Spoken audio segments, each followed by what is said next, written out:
My dad skipped my wedding to fund my brother's failed business. But when my $580 million hotel chain hit the news, Dad texted, "Family dinner at 7 p.m. Important discussion." I showed up with the exact thing that would destroy his entire empire. I stood outside the heavy oak doors of the country club, my hand gripping the cold brass handle. For years, I was the son who wasn't allowed inside, the son who didn't measure up. But tonight, I wasn't here to ask for a seat at their table. I was here to take the table away. Before I tell you about the absolute disaster that happened when I opened that door, let me know where you are watching from in the comments below. The air outside the Oak Ridge Country Club was crisp, carrying the scent of expensive cigars and old money. I stood there, a 32-year-old man, feeling the weight of a thick leather briefcase in my left hand. Inside that briefcase wasn't a peace offering. It wasn't a check to bail out my father's sinking ship. It was a mirror, and I was about to force him to look right into it. I pulled my phone from my pocket and stared at the screen one more time. The text message was still there, sitting at the top of my notifications like a stain. Family dinner at 7 p.m. Important discussion. No, hello, Mason. No, congratulations on the massive success. No, I'm proud of you, son. Just a cold, sterile command. It was the first time I had heard from Charles. I stopped calling him Dad a long time ago. In over 3 years. He didn't text me when my first hotel opened. He didn't text me when I won the Regional Hospitality Award. He certainly didn't text me on my wedding day, except to tell me he couldn't be bothered to show up. But the very morning the Wall Street Journal published a front-page article about my company reaching a $580 million valuation, suddenly, I was summoned. I let out a slow, steady breath. My heart wasn't racing. My hands weren't shaking. That was the most surprising part of all this. For my entire life, the mere thought of confronting my father would have sent me into a spiral of anxiety. I would have agonized over what to wear, what to say, how to sit so I wouldn't offend him. But standing there under the warm amber glow of the porch lights, I felt nothing but a sharp, calculating calm. I looked through the glass pane of the door. I could see them sitting in the private dining room at the back. Charles at the head of the table, his posture rigid, demanding authority. My mother, Evelyn, sitting to his right, wearing her signature pearls and a tight, nervous smile. And my older brother, Carter, the golden boy, the one who could do no wrong, even as he systematically ruined everything he touched. They were drinking wine they couldn't afford, eating steaks paid for by credit lines that were about to snap. They thought I was coming to save them. They thought the invisible son, the one they cast aside, was going to eagerly hand over a massive check just to finally earn a scrap of their affection. They had no idea what was actually inside my briefcase. I adjusted my suit jacket, rolled my shoulders back, and pushed the door open. But to understand why this moment was so crucial, why I was willing to walk into that room and dismantle my own family, you have to know what happened on the day that finally broke me. It was a Tuesday in late October. The church was old, with massive stained glass windows that cast long, colorful shadows across the wooden pews. It was supposed to be the happiest day of my life. I was marrying Olivia, the woman who had stood by me when I had absolutely nothing. But as I stood in the small vestibule at the back of the church, adjusting my tie for the 100th time, I felt like I was suffocating. I kept pulling my phone out of my pocket, staring at the blank screen. Every time the heavy wooden doors of the church creaked open, my head snapped up, hoping to see his familiar, imposing figure walk through. But it was just another guest, another friend of Olivia's, another distant relative. "He's going to come, Mason," Olivia's brother whispered, patting my shoulder. He was trying to be kind, but I could see the pity in his eyes. Everyone knew the dynamic in my family. "Yeah, traffic is probably just bad," I lied, slipping the phone back into my pocket. 10 minutes before the music was supposed to start, my phone vibrated. I yanked it out so fast I almost dropped it. It was a text from Charles. My chest tightened with a desperate kind of hope. I opened it. "Can't make it. Important meeting with investors for Carter's new launch. Send Olivia my regards." I just stood there, I read the words over and over again until the letters blurred together. No apology. No explanation. Just a casual dismissal. He was skipping his only other son's wedding to attend a meeting for Carter's third failed business attempt. Olivia found me there a few minutes later. She looked breathtaking in her white dress, but the moment she saw my face, her smile vanished. She didn't ask what happened. She just knew. She walked over, her heels clicking softly on the stone floor, and wrapped her arms around my neck. "He's not coming?" I whispered, the words tasting like ash in my mouth. "He actually chose a meeting over this." Olivia pulled back and looked me dead in the eyes. Her hands were warm against my cold cheeks. "Listen to me, Mason. You do not need him here to validate this day. You don't have to pretend you're okay with this. It hurts and it's unfair. But when those doors open, you are walking down that aisle toward our future, and we are leaving the past behind." I nodded, but a piece of me died in that vestibule. When the organ music started and I walked out to take my place at the altar, I looked out at the sea of faces. Olivia's family took up 3 entire rows. My side of the aisle had a few friends from college and a couple of coworkers. And right in the front row, exactly where my parents and brother were supposed to sit, were 3 empty chairs. Those empty chairs were the loudest things in the room. They screamed at me throughout the entire ceremony. When I said my vows, I meant every word to Olivia, but in the back of my mind, I realized something terrifying and liberating all at once. I was completely on my own. It felt like I was attending a funeral for a relationship that never existed. I realized then that no matter what I did, no matter how successful I became or how good of a man I tried to be, I would never be enough for Charles. Because the game was rigged from the start. Growing up in our house felt like participating in a bizarre psychological experiment where only one person was given the rules. Carter was 3 years older than me, and from the moment I could understand the concept of praise, I knew it belonged entirely to him. Carter was the high school quarterback, the guy with the loud laugh and the easy charm. Charles saw himself in Carter. He saw his own ambition, his own ruthlessness, his own loud presence. I was different. I liked reading, I liked architecture, I liked observing people. To Charles, quiet meant weak. I remember being 14 years old. I had spent 3 months building a complex architectural model for a state-level design competition. I had poured my heart into it, gluing tiny pieces of balsa wood until my fingers bled. I made it to the finals. The night before the exhibition, I went into Charles's home office. He was staring at his computer, nursing a glass of scotch. "Dad," I said quietly, "the exhibition is tomorrow at 6. They're announcing the winners. Will you come?" He didn't even look away from the screen. "Mason, Carter has a regional playoff game tomorrow night. Scouts from 2 universities are going to be there. I can't miss that." "But the game doesn't start until 8. I pleaded, my voice cracking. "The exhibition is only 20 minutes away. You could come for half an hour and still make kickoff." He finally turned to look at me, his eyes cold and irritated. "Do you not understand how important this is for your brother's future? Stop being so selfish, Mason. This family requires sacrifices. You should be grateful we have a winner under this roof." I walked back to my room, threw the architectural model in the trash, and never spoke of it again. My mother, Evelyn, was no better. She was the queen of passive-aggressive manipulation. Whenever Charles would verbally tear me down, she would wait until he left the room, then come over and stroke my hair. "You know your father loves you, Mason," she would coo. "He's just under so much pressure. You need to be the easy child. Don't cause trouble. Let Carter have his moment." Her entire existence was dedicated to smoothing over Charles's cruelty.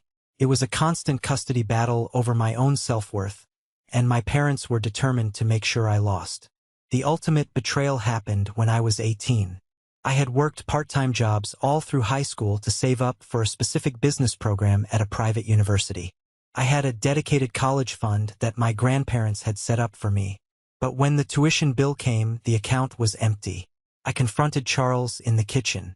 He didn't even blink. "Carter needed the money, Mason. His tech startup needed seed capital, and the banks wouldn't lend to an 18-year-old. It's an investment in the family. You can go to the community college. It builds character. He emptied my college fund to pay for Carter's mistakes. Carter's startup, predictably, went bankrupt 6 months later, and the money was gone forever. I moved out the next day. I packed 2 duffel bags, walked out the front door, and swore I would never ask them for a single dime or a single ounce of approval ever again. I didn't just leave my house. I left the entire timeline my father had scripted for me. With nothing but the cash I had saved from my part-time jobs, I moved to a neighboring state. I worked construction during the day and waited tables at night. Every single dollar I didn't need for cheap ramen and rent went into a savings account. By the time I was 24, I had saved enough for a small down payment on a commercial property. It wasn't glamorous. It was a dilapidated, past its prime motel sitting right off a secondary highway. The paint was peeling in sheets, the neon sign flickered ominously, and the carpets smelled faintly of mildew and despair. But when I looked at it, I didn't see a ruin. I saw a canvas. I needed a business loan to cover the renovations. I put on my only cheap suit and walked into the local bank. I sat across from Mr. Sterling, a loan officer with a patronizing smile and a watch that cost more than my car. He skimmed my business plan for exactly 30 seconds before sliding it back across the desk. "Mr. Collins, this is a very enthusiastic proposal. But let's look at the facts. You have no collateral. You have no history in corporate hospitality. You're working 2 minimum wage jobs. What you need is a steady salary, not a pipe dream. The hospitality industry will chew you up and spit you out." "I know the industry," I said, keeping my voice level. "I know that people don't just want a bed. They want an experience. They want to feel seen. I can turn that property around in 12 months. Sterling chuckled, a dry, mocking sound. "I appreciate your ambition, son. But ambition doesn't pay the mortgage. Application denied. Come back when you have a real job." I walked out of that bank with my ears burning. But I wasn't defeated. I was furious. His condescension sounded exactly like Charles. That anger became my fuel. I didn't go to another big bank. I went to a private lender, took on a loan with a brutal interest rate, and bought the motel anyway. I called it the Haven. I couldn't afford a construction crew, so I became one. I spent my days ripping up moldy carpets, painting walls, and fixing plumbing. My hands were permanently calloused, covered in blisters and cuts. I lived in room 12, eating canned beans and drafting marketing strategies on the back of old receipts. It was exhausting, bone-deep labor. There were days when my back ached so badly I could barely stand up, and my bank account was so close to zero I felt a constant knot of panic in my stomach. But every time I hammered a nail or hung a new fixture, I felt a strange sense of ownership. No one handed this to me. Carter got a promotion at Dad's company just for breathing. I was building my life with my bare hands. I was terrified, yes, but for the first time in my life I was completely free. The real test didn't come from the banks or the renovations. It came during our first winter of operation. We had been open for 3 months. We were at 70% capacity, mostly cross-country travelers and truckers. I was finally starting to breathe a little easier. Then, in early January, a massive blizzard hit the region. It was a freak storm, dropping 2 feet of snow in a matter of hours. The wind howled like a freight train, rattling the old windows of the motel. Around 8 p.m., the power grid failed. The entire property plunged into pitch-black darkness. The heating system, which I had patched together with spare parts and prayer, completely shut down. The temperature inside the rooms started dropping rapidly. I grabbed a flashlight and ran to the front desk. The phone was already ringing off the hook with panicked guests. I knew that if I didn't handle this perfectly, the negative reviews would destroy my business before it even got off the ground. I spent the next 6 hours running through the freezing, pitch-black corridors. I handed out every spare blanket we had. I brought thermoses of hot water, heated on a small camping stove, to families with young kids. I knocked on every single door, checking on people, apologizing, and reassuring them that I was doing everything I could. My lips were blue, and I couldn't feel my toes. Around 2 a.m., I finally retreated to the basement boiler room to try and manually restart the backup generator. It was freezing down there, smelling of dust and old oil. I cranked the heavy metal handle of the generator over and over, my muscles screaming in protest, but the engine just coughed and died. I fell back against the concrete wall and slid to the floor. The flashlight beam flickered, casting long, lonely shadows across the pipes. The cold seeped through my jacket, chilling me to the bone. In that dark, freezing basement, the weight of everything crashed down on me. The debt, the exhaustion, the terrifying reality that I was completely alone. If this failed, I had no safety net. There was no father to write a check, no mother to comfort me. I pulled my knees to my chest, buried my face in my freezing hands, and for the first and only time since I left home, I broke down. I sobbed in the dark, the sound echoing off the concrete walls. I cried for the unfairness of it all. I cried for the boy who just wanted his dad to watch his science fair. I cried because I was so incredibly tired. But I only let myself cry for 5 minutes. I wiped my face with the back of my dirty sleeve. I took a deep, freezing breath. I stood up, grabbed the heavy wrench, and turned back to the generator. I tightened the fuel line, adjusted the choke, and pulled the cord with every ounce of strength I had left. With a loud, sputtering roar, the generator roared to life. A few seconds later, the dim emergency lights in the basement flickered on. I walked back upstairs. The heat was slowly coming back. A few guests peeked out of their doors, giving me tired, grateful smiles. That night in the boiler room changed me. It burned away the last remnants of the frightened kid hoping for rescue. I realized that night that I was my own rescue. I didn't need Charles Collins. I didn't need anyone. I was going to build an empire, and I was going to do it my way. 5 years passed. The Haven didn't just survive the winter. It thrived. People didn't just review the clean rooms. They reviewed how I treated them. They wrote about the owner who personally brought them coffee when their car broke down, the guy who remembered their names when they stayed a second time. That empathy, the exact thing my father viewed as a weakness, became my greatest business asset. I paid off the predatory loan in 2 years. I used the profits to buy a second property, a failing lodge up in the mountains. I rebranded it, focusing on eco-sustainability and minimalist luxury. Then came a third property by the coast. I wasn't just running motels anymore. I was building a brand. I named the company Aura Hospitality. My team grew. I hired Julian as my chief financial officer. Julian was brilliant, sharp, and fiercely loyal. He had been fired from a massive corporate firm for refusing to cover up a superior's accounting mistake. We understood each other perfectly. Together, we scaled the business aggressively but carefully. We created spaces that felt like sanctuaries. During those 5 years, my personal life blossomed. Olivia and I bought a house. We built a life filled with actual warmth. But the silence from my family was absolute. It was a strange, haunting kind of quiet. I didn't block their numbers. A part of me, some pathetic, lingering inner child, still expected a text on my birthday or a card at Christmas. But there was nothing. When my second hotel was featured in a national travel magazine, I bought a copy and left it on my kitchen counter for a week, staring at it, wondering if Charles had seen it. I found out through a mutual acquaintance that my uncle had passed away. I wasn't invited to the funeral. I saw photos on Facebook of Carter standing next to Charles by the graveside, looking solemn and important in his tailored suit. Stung, but the sting was getting duller.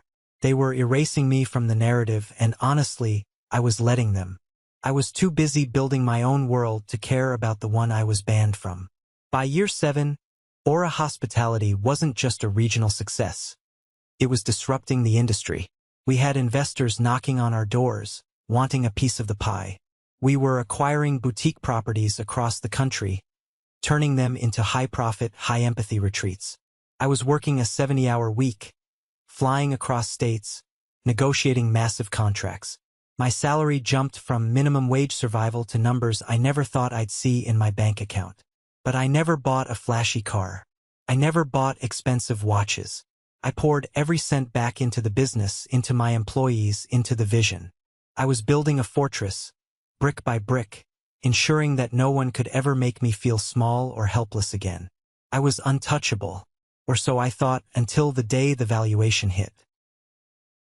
It was a Tuesday morning, exactly the kind of crisp, clear day that makes you feel like anything is possible. I was standing in the boardroom of our new corporate headquarters, a sleek, glass-walled office in downtown Seattle. The view of the skyline was breathtaking, a far cry from the moldy boiler room of the Haven. Julian was pacing the floor, a tablet gripped tightly in his hands. Elijah, our lead investor and one of the most ruthless venture capitalists on the West Coast, was sitting at the head of the conference table sipping espresso. Elijah was a man who only cared about numbers, but he had believed in my vision when the traditional banks laughed at me. "We got the final audit back," Julian said, stopping his pacing. He looked up at me, his eyes wide behind his glasses.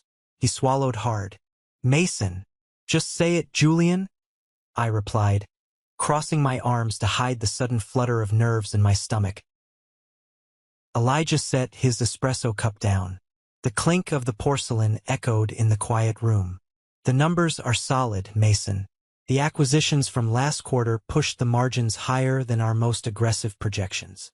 Julian looked down at his tablet, then back at me, a massive grin spreading across his face. "The official valuation of Aura Hospitality, as of this morning, is $580 million. The room went completely silent. I felt the air leave my lungs. 580 million. It wasn't just a number. It was validation. It was armor. It was the ultimate proof that Mr. Sterling at the bank was wrong, that Charles was wrong, that every person who told me I was too soft for business was dead wrong. "Congratulations, son," Elijah said, standing up and extending his hand. "You built a monster." I shook his hand, my grip firm, but my mind was spinning. Within an hour, the news broke. The financial press loves a rags-to-riches story. "The Millennial Maverick Revolutionizing Hospitality," one headline read. "From a single rundown motel to a $580 million empire," read another. My phone started vibrating and didn't stop. Emails, texts, LinkedIn notifications poured in like a flood. Industry leaders who had ignored my emails a year ago were suddenly sending me gift baskets. I walked out of the boardroom, retreating to my private office. I locked the door, walked over to the floor-to-ceiling window, and pressed my forehead against the cool glass. I looked down at the city, the tiny cars moving like ants below. I should have felt euphoric. I should have been jumping around the room, popping champagne. But instead, a profound, heavy stillness settled over me. I had reached the pinnacle. I had won the game. But as I stared at my reflection in the glass, the only thought that echoed in my mind was, "Does he know?"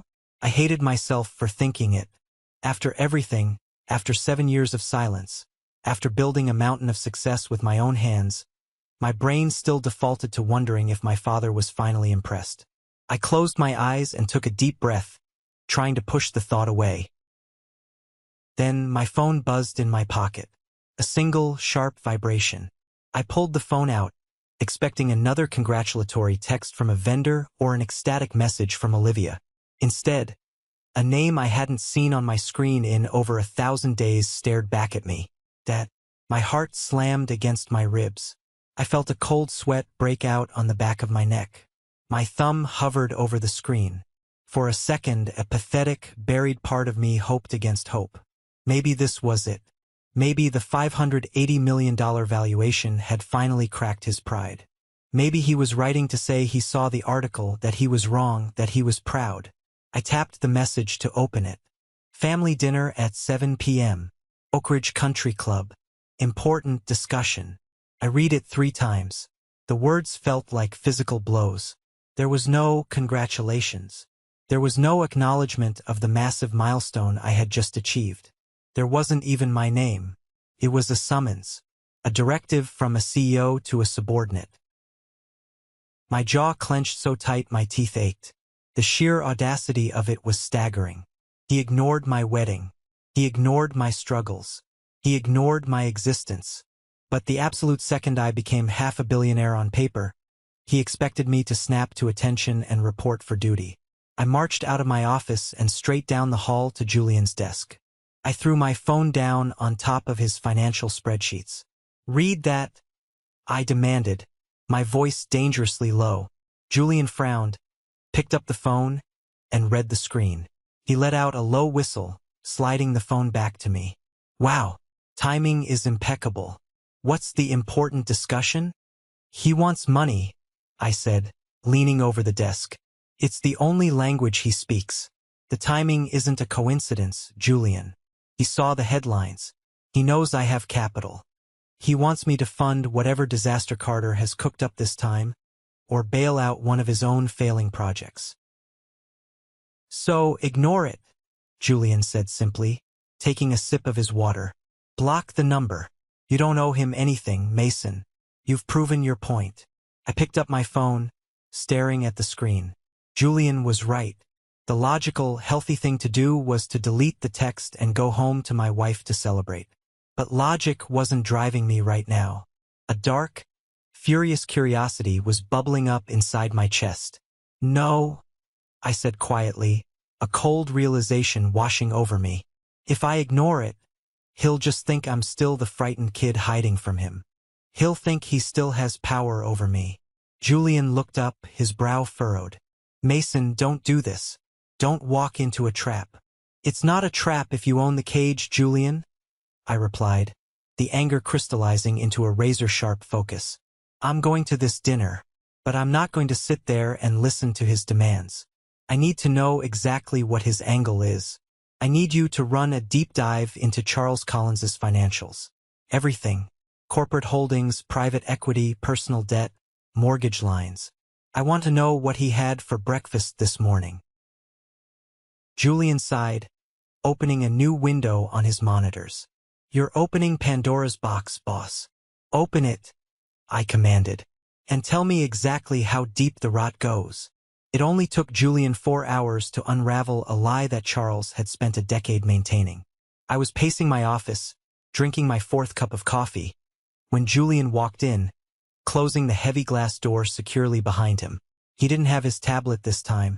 He had a thick stack of printed documents. He dropped them on my desk with a heavy thud. He looked pale. "You're not going to believe this," Julian said, pulling up a chair and gesturing for me to sit. I dropped into my leather chair. "Give it to me straight. Your father's empire isn't just struggling, Mason," Julian began, his voice grim. "It's a smoking crater. He's effectively bankrupt."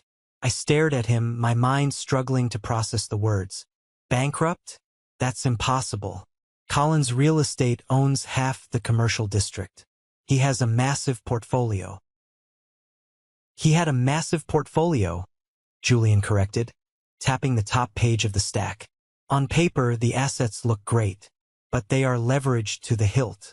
He's taken out secondary and tertiary loans against properties that are already underwater. But that's not the twist." Julian leaned forward, his eyes locking onto mine. "The twist is why he's underwater. It wasn't just bad market investments. He was bleeding from the inside. Your uncle Aaron." "Aaron?" I repeated, stunned. "His brother? The former CFO of his company?" "Exactly," Julian nodded. "Aaron didn't just retire to Florida 2 years ago. According to the SEC filings and the quiet legal settlements I managed to dig up, Aaron embezzled close to $40 million over 5 years. He funneled it through shell companies disguised as vendor payments." I felt the room spin slightly. Uncle Aaron, the man who sat at our Thanksgiving table, laughing and drinking Charles's expensive wine. "Why didn't Charles press charges?" I asked, completely bewildered. "Charles would destroy anyone who stole a dime from him. Because going public with the embezzlement would have triggered a clause in his massive commercial loans," Julian explained, flipping to a highlighted page. "If the lenders knew his internal financials were compromised, they would have called in the debts immediately. Charles chose his pride and his reputation over survival. He covered it up. He let Aaron walk away with a slap on the wrist to keep the story out of the press. and he's been desperately shifting money between accounts ever since to cover the interest payments. Julian paused, letting the silence hang heavy in the room. The music has stopped, Mason. 3 major banks are about to issue notices of default by the end of the week. They're going to foreclose on his entire portfolio. He summoned you to dinner tonight because you are his absolute last resort. He expects you to write a massive check to save his legacy. I sat back in my chair, staring at the stack of papers. The sheer hypocrisy of it made me sick. He cast me out for being weak, for not being ruthless enough. Yet here he was, ruined by his own blind arrogance, covering up a family betrayal just to protect his precious ego. He was drowning, and he demanded I be his life raft. A slow, terrifying idea began to form in the back of my mind. I looked at the documents, then at Julian. "Julian," I said slowly, the gears in my head turning with dangerous precision. "Who holds the majority of these impending defaulted loans?" Julian blinked, surprised by the shift in my tone. "A consortium led by Meridian Pacific Bank." "Why? Meridian Pacific?" I repeated. "They're panicking, right? They're about to have hundreds of millions in toxic real estate debt dropped on their balance sheets before the end of the fiscal quarter." Julian's eyes widened. He realized exactly what I was thinking. "Mason, no. You're not suggesting what I think you're suggesting." I stood up, grabbing my suit jacket. "Call Gabriel. Tell him to get his legal team ready. We have a meeting with Meridian Pacific in an hour." Gabriel, my lead corporate lawyer, looked like he was about to have a heart attack. We were sitting in a private conference room at Meridian Pacific Bank. Across the table sat 3 very sweaty, very stressed banking executives. "You want to buy the entire debt portfolio of Collins Real Estate?" the lead banker asked, wiping his forehead with a handkerchief. "Mr. Collins, Mason, you understand the sheer toxicity of these assets? They are hemorrhaging cash. The foreclosure process alone will take years of litigation." "I understand perfectly," I said, my voice completely devoid of emotion. I leaned forward, resting my forearms on the polished mahogany table. "Which is why I'm offering to buy the debt at a 50% discount. Cash transfer. I take the toxic assets off your books before your quarterly earnings call, and you get to sleep at night." Gabriel shifted uncomfortably in his chair. "Mason, as your attorney, I have to advise you that mixing personal vengeance with a corporate acquisition of this scale is highly irregular." "It's not vengeance, Gabriel," I replied smoothly, never breaking eye contact with the bankers. "It's a hostile takeover of distressed assets. The land beneath his failing properties is prime real estate for our new wellness retreat line. The buildings are garbage, but the locations are gold. It's a solid business move." It was a lie, of course. Well, half a lie. The business case was shaky at best, but the personal case was rock solid. I wasn't just buying buildings. I was buying control. I was buying the narrative. The bankers whispered frantically among themselves. They were backed into a corner, terrified of explaining a massive default to their shareholders. After 10 agonizing minutes, the lead banker sighed heavily and nodded.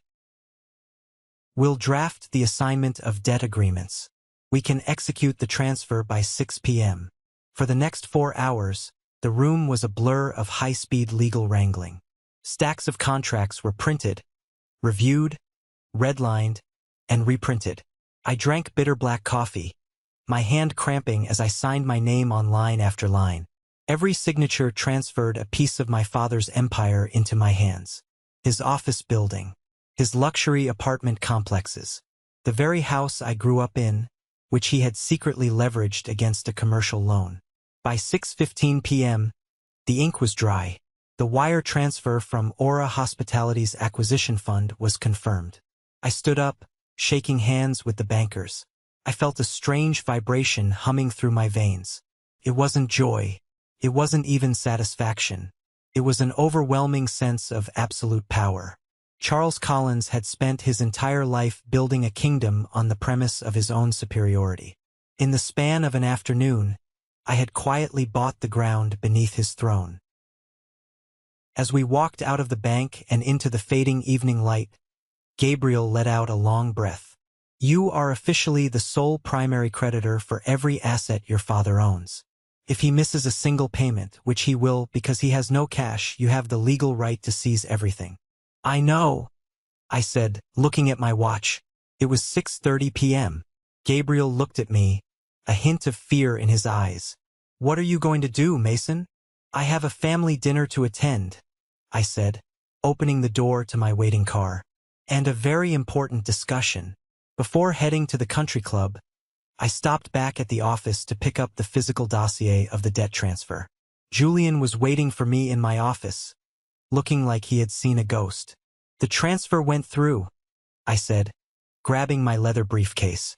Print the final summaries for me. I'm printing them now, Julian said, his voice tight. But Mason, while you were at the bank, I kept digging into the internal communications files we gained access to during due diligence. You need to see this. He handed me a single sheet of paper. It was a printed email chain. I scanned the text. It was from Carter's private email address to a man named Luke Vance. Luke was my father's biggest rival in the local commercial real estate market. They hated each other with a passion that bordered on pathological. What is this? I asked, my eyes flying over the paragraphs. Read the dates, Julian urged. This started 3 weeks ago. I read the email. Carter, the golden boy, the loyal son, was actively negotiating with Luke Vance. Carter was offering to secretly hand over the proprietary lease agreements and tenant financial records of Charles's most valuable remaining properties. In exchange, Luke would guarantee Carter a high-level executive promotion at his firm, complete with a massive signing bonus, once Charles went bankrupt. My blood turned to ice. Carter was selling our father out. He's orchestrating a fire sale, Julian explained softly. Carter knows the ship is sinking. Instead of helping Charles bail water, he's stealing the lifeboats and selling the coordinates to the enemy. He's securing his own fake promotion and jumping ship. I gripped the edge of my desk. The sheer, ugly truth of my family was laid bare on that piece of paper. Charles was a tyrant who covered up a felony to save his pride. Evelyn was an enabler who turned a blind eye. And Carter, the son who got my college fund, the son who was praised and protected, was a traitor who was twisting the knife into his own father's back just to maintain his luxury lifestyle. This was the family that had made me feel inadequate for 30 years. This was the family that made me feel like I was the broken one. I carefully folded the email chain and slid it into the heavy leather briefcase, right next to the debt ownership documents. You're walking into a slaughterhouse, Mason, Julian said quietly. No, I replied, snapping the brass clasps of the briefcase shut. The sound echoed in the quiet office. I'm walking into an exorcism. I walked to the elevator, rode it down to the lobby, and stepped out into the night. The drive to the Oak Ridge Country Club was a blur. My mind was perfectly clear, razor-sharp, and cold. I pulled into the parking lot, past the rows of luxury cars, and killed the engine. I grabbed the briefcase. I walked up the stone steps. I stood before the heavy oak doors, just like I described at the very beginning of this story. I was no longer the discarded son. I was the executioner, and it was time for dinner. The heavy oak doors of the Oak Ridge Country Club's private dining room felt cold under my hand. For a split second, the ghost of the 14-year-old boy I used to be hesitated. That boy was terrified of the man sitting on the other side. But I wasn't that boy anymore. I pushed the doors open. The room was bathed in a warm, amber light from a crystal chandelier. It smelled of roasted lamb, aged Cabernet, and the unmistakable scent of desperation masked by expensive cologne. Matthew, the club's longtime manager, was quietly pouring water at a side station. And there they were, the holy trinity of my misery. Charles sat at the head of the table, exactly where he always positioned himself, the king holding court. He looked older, the lines around his eyes carved deeper by stress, but his posture was as rigid and arrogant as ever. My mother, Evelyn, sat to his right, wearing her pearls and a forced, trembling smile. To his left slouched Carter, the golden boy, He was wearing a custom-tailored suit, swirling a glass of red wine with an expression of profound boredom. They all looked up as I walked in. The silence in the room was so thick you could choke on it. "You're late," Charles said. Not hello. Not how are you. Not a single word about the fact that my face was plastered across the financial news that morning with a $580 million valuation. Just a reprimand. A reflex to put me in my place. I closed the door behind me. I didn't apologize. I didn't rush to take the empty seat at the far end of the table. I just stood there, gripping my leather briefcase, looking at the man who had skipped my wedding for a business meeting. "Take a seat, Mason," Evelyn cooed, her voice dripping with that fake, sugary sweetness she always used when she wanted something. "We ordered the lamb. Your favorite." "I hate lamb, Evelyn," I said flatly. "Carter likes lamb. I'm allergic to it. I have been since I was 10. Evelyn's smile faltered, her hand fluttering nervously to her pearl necklace. Carter rolled his eyes and took a loud sip of his wine. "Sit down and stop being dramatic," Charles ordered, his voice echoing off the wood-paneled walls.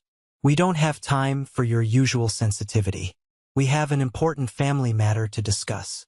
I walked slowly toward the table, but I didn't sit. I placed my heavy leather briefcase right in the center of the crisp white tablecloth, right next to the silver bread basket. "Let's skip the appetizers, Charles," I said, my voice dangerously calm. "I know why I'm here. You read the Wall Street Journal this morning. You saw my valuation. And now, after 3 years of absolute silence, you suddenly remember you have a second son." Charles's jaw tightened. A vein pulsed visibly at his temple. "You should watch your tone. I am your father. You are a part of this family, and right now this family's legacy is under attack. The market has been hostile. The banks are being unreasonable. We need a temporary capital injection to stabilize the properties and protect your future inheritance." I actually laughed. It wasn't a happy sound. It was sharp and cold. "My inheritance?" I asked, leaning slightly over the table. "You mean the empire that is currently defaulting on 3 major commercial loans? The empire that was bled dry by Uncle Aaron's embezzlement? The embezzlement you illegally covered up to protect your own ego?" The color drained completely out of Charles's face. He looked like I had just struck him with a baseball bat. Evelyn gasped, clapping a hand over her mouth. Carter slammed his wine glass down, spilling dark red liquid across the white tablecloth. "How do you know about that?" Charles hissed, his voice dropping to a furious whisper. He glanced nervously at Matthew the manager, who had frozen in the corner. "I know everything," I said. "You came here to gloat?" Carter sneered, standing up and pointing a finger at me. "You got lucky with a few cheap motels, Mason. Dad built a real estate dynasty. He just needs a bridge loan. If you're not going to write the check, get out." "I'm not going to write you a check, Carter," I said softly. I popped the brass clasps on my briefcase. The sound was like a gunshot in the quiet room. I reached inside and pulled out the thick stack of legal documents I had just signed at Meridian Pacific Bank. I dropped them onto the table.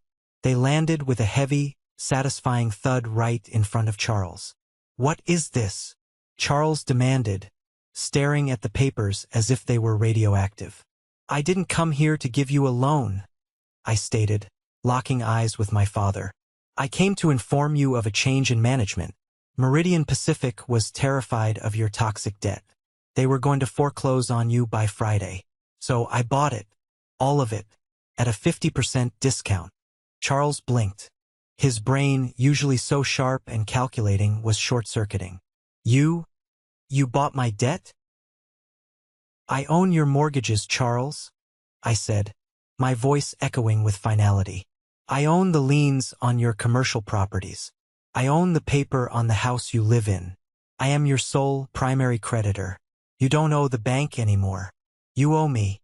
For 10 seconds, the room was absolutely silent. The only sound was the distant clinking of silverware from the main dining room down the hall. Then Charles exploded. He slammed both fists onto the table, rattling the plates and knocking over his water glass. He stood up, towering over the table, his face flushed dark red with pure, unfiltered rage. "You stole from me," he roared, spit flying from his lips. "You went behind my back and stole my company. I built this family. I built this name. You arrogant, ungrateful little punk. You are no son of mine." The words hit me. You are no son of mine. A decade ago, that sentence would have destroyed me. It would have sent me to my knees, begging for forgiveness. But tonight, it felt like someone had just unlocked my handcuffs. "You're right," I said, my voice perfectly steady over his screaming. "I'm not your son. I stopped being your son the day you emptied my college fund to pay for Carter's mistakes. I stopped being your son the day you let me stand at the altar alone. You made sure I was never your son. But I am your landlord." Evelyn burst into loud, theatrical tears. "Mason, please, stop this. He's your father. Carter, say something to your brother." I turned my gaze to Carter.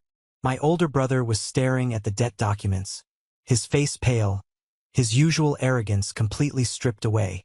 He looked terrified. "Yes, Carter," I said, reaching into my briefcase one last time. "Say something. Why don't you tell Dad about your meeting with Luke Vance last week?"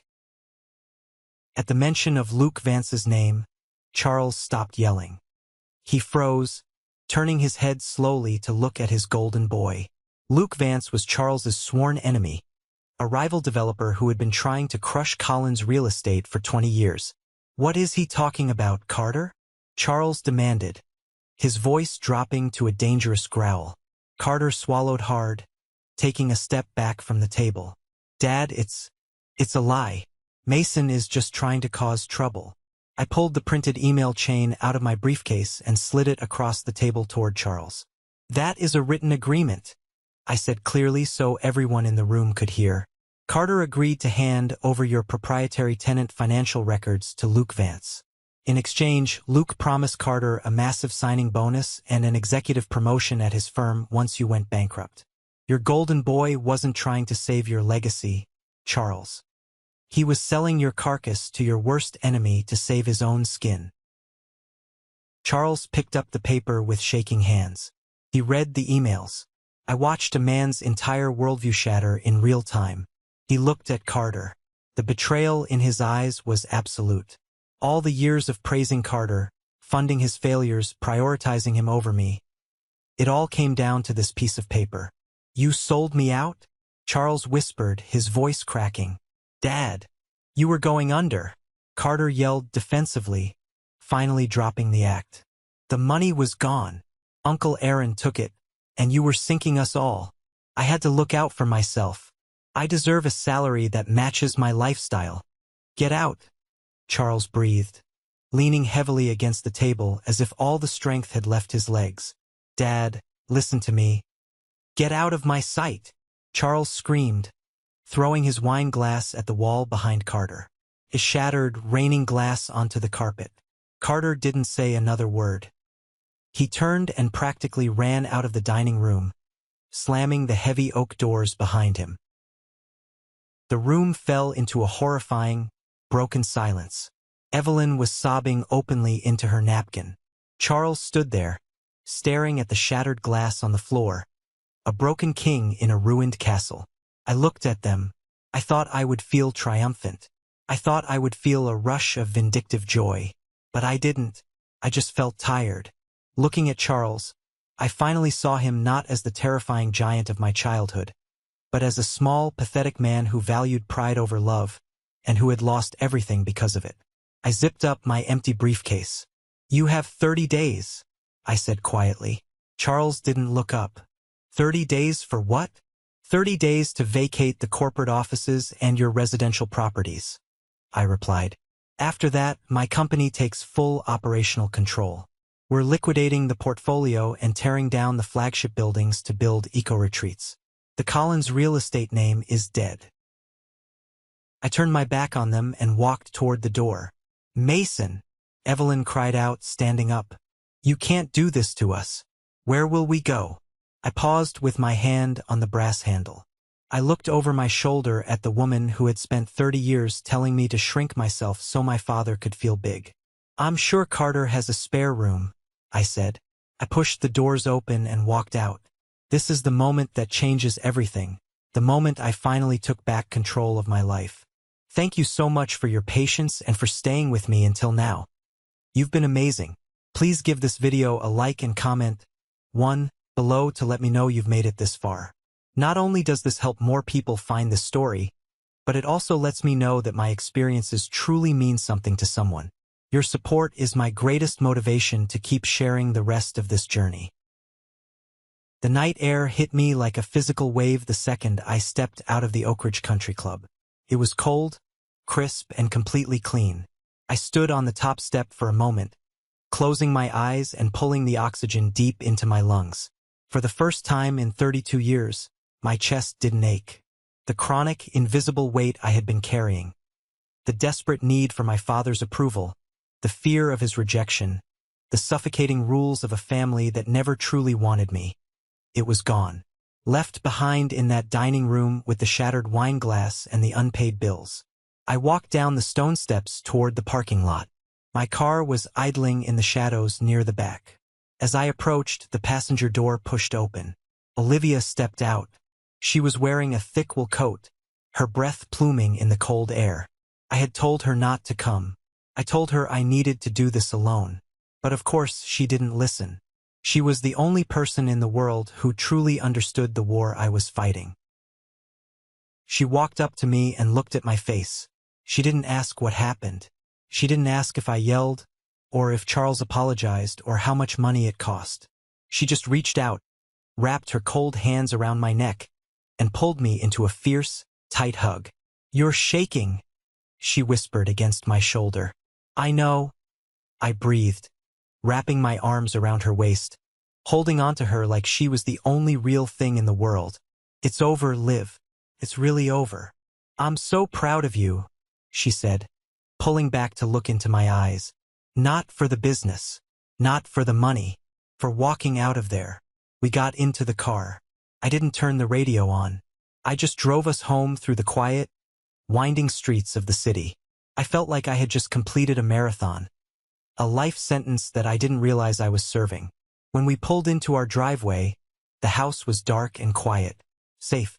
I locked the front door behind us, and for the first time in my life, I knew the monsters couldn't follow me inside. The next morning, the sun flooded through the massive windows of my kitchen. I was standing at the counter, grinding coffee beans, the simple, rhythmic sound grounding me in reality. At exactly 9 a.m., my phone rang. It was Gabriel, my lawyer. "Good morning, Mason," Gabriel said, sounding wide awake and highly caffeinated. "I just received the final confirmations from the county clerk and the title companies. The debt assignment is fully recorded and legally binding in all jurisdictions. Charles Collins has zero legal recourse. You hold the master keys to the entire kingdom." "Thank you, Gabriel," I said, pouring hot water over the coffee grounds. "Send the formal 30-day eviction notices by certified mail today to all commercial and residential properties tied to the defaulted loans." "Already done," Gabriel confirmed. "And Mason, I heard through the grapevine this morning that Carter was escorted out of his office by security. Apparently, Luke Vance rescinded his job offer the moment he found out Carter didn't have the financial records to trade. Your brother is officially unemployed and locked out of his own industry." I took a slow sip of my coffee. I didn't feel bad for Carter. I didn't feel happy either. It was just the natural consequence of a lifetime of entitlement crashing into a brick wall of reality. "Understood," I said.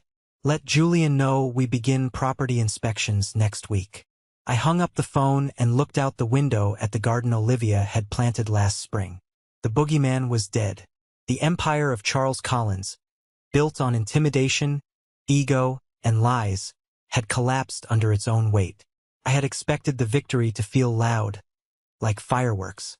Instead, it felt like a quiet, empty room where a loud alarm had finally been turned off.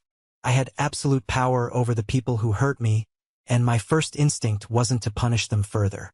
My first instinct was to completely ignore them and get back to work. A month later, the 30-day deadline expired. Charles and Evelyn vacated their sprawling estate in the middle of the night to avoid the neighbors seeing the moving trucks. I didn't ask where they went, and I instructed Julian not to tell me. I stood in the grand lobby of what used to be the Collins Plaza, my father's crown jewel. It was a gaudy, outdated monument to 1980s excess, black marble floors, gold-plated fixtures, and massive crystal chandeliers. Felt cold and hostile. David, my lead architect, was standing next to me, holding a massive roll of blueprints. David was a genius at taking broken things and making them breathe again. "It's a lot of square footage, Mason," David said, gesturing to the cavernous ceiling. "The bones are structurally sound, but the aesthetic is aggressive." "Tear it all out," I said, running a hand along a cold marble pillar. "All the gold, all the black stone. I want natural wood. I want massive skylights. I want living walls covered in greenery. When people walk into this building, I don't want them to feel intimidated by wealth. I want them to feel like they can finally exhale. Make it a sanctuary." David grinned, unrolling the blueprints. "I can work with that. We're going to have to gut the executive suites completely." "Do it," I said. "Start with my father's old office on the top floor. Demolish the walls. Turn it into a communal meditation space." Watching the demolition crews take sledgehammers to the marble floors of my father's empire was strangely therapeutic. It wasn't destruction. It was an excavation. We were clearing away the toxic history to build something rooted in peace. My business was hospitality, but the true business was healing. 2 weeks into the renovations, I was sitting in my corporate office reviewing supply chain contracts when my private cell phone rang. I didn't recognize the number. I answered it. "Mason Collins." "Mason, honey? It's Mom." I froze. Her voice was trembling, thick with tears. All my instincts screamed at me to hang up the phone. But a tiny, foolish part of me, the part that still remembered her stroking my hair when I was a kid, stayed on the line. "What do you want, Evelyn?" I asked cautiously. "I left him, Mason," she sobbed into the receiver. "I packed my bags and I left your father. I'm staying at a cheap motel out by the interstate. It's awful here. I'm filing for a divorce." I leaned back in my chair, staring at the ceiling. "A divorce? After 35 years? "I had to," she cried, her voice rising in pitch. "He's lost his mind, Mason. He just sits in a rented apartment, yelling at the walls, blaming everyone else. And Carter won't even return my calls. They are terrible men. But I always knew you were the good one. I always told your father you were special." My stomach turned. The sheer revisionist history was nauseating. "You never defended me, Evelyn," I said, my voice cold. "You used me as a shock absorber for his anger. You told me to stay quiet so you could keep your comfortable life." "I was a victim too," she wailed, playing her favorite card. "He controlled the money. I had no choice. But now I'm free. Mason, you're so successful now. You have all those hotels. I just need a small house. Nothing crazy, maybe 4 bedrooms in the suburbs. And a monthly stipend just until the divorce lawyer sorts out the alimony. You can afford it, honey. You can save your mother." I closed my eyes. It hit me then with perfect, terrifying clarity. Charles was a tyrant, yes, but Evelyn was a parasite. She didn't leave Charles because of his cruelty. She tolerated his cruelty for decades. She only left him because the money ran out. She was jumping from a sinking ship and trying to latch onto the nearest yacht. She wanted custody of a luxury lifestyle, and she expected me to foot the bill. "Listen to me very carefully, Evelyn," I said, my voice dropping to a harsh whisper. "I am not your safety net. I am not the retirement plan you fall back on when your golden boy fails and your husband goes broke. You stood by and watched them destroy my college fund. You watched him abandon me at the altar. You chose your side a long time ago. Mason, please. You're my son." "No," I replied firmly. "I'm the guy who owns the bank. and your application is denied. I hung up the phone. I opened my settings, blocked the number, and dropped the phone onto my desk.